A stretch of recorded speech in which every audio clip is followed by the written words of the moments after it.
വിഷമം, ഒരു പരീക്ഷണം വരുമ്പോൾ അവിടെയാണ് ക്ഷമ വരേണ്ടത്. പരീക്ഷണം വന്ന് കുറേ ദിവസം കഴിയുമ്പോൾ ക്ഷമ ആർക്കും വരും. അതല്ല ക്ഷമ.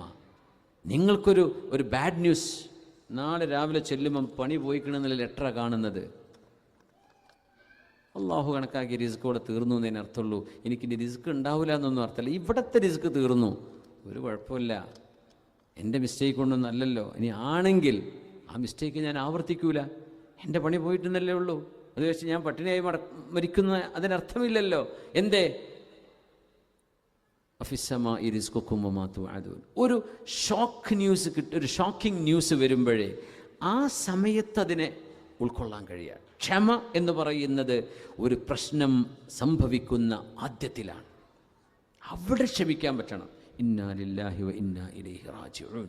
കണ്ണിന്ന് കണ്ണീരൊക്കെ വരും, ഉറങ്ങാൻ കഴിയില്ല, ഒരുപക്ഷെ 4-5 ദിവസത്തേക്ക് ഭക്ഷണം കഴിച്ചില്ല എന്ന് വരും, സങ്കടപ്പെട്ടെന്ന് വരും.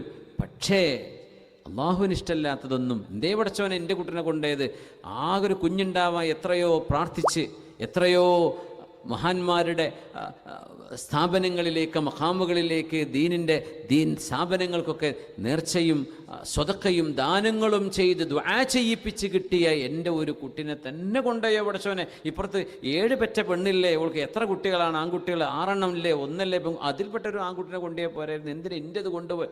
ഇതൊന്നും പറയാൻ നിൽക്കണ്ട. അള്ളാഹുവിൻ്റെ ടാർഗറ്റ് നിങ്ങളുടെ ആ മോനാണ്. അവിടെ തീർന്നു, നിങ്ങളുടെ മകനാണ്.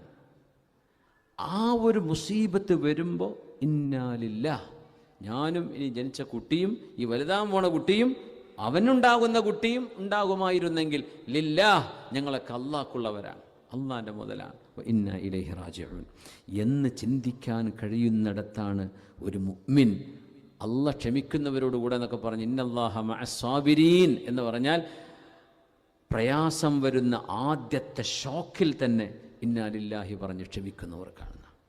അല്ലാത്തവർ ക്ഷമിക്കും, കാരണം വേറെ രക്ഷയില്ലല്ലോ.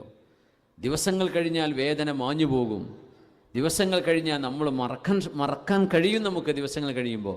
പക്ഷേ ആ തുടക്കത്തിൽ ക്ഷമിക്കാൻ കഴിയും.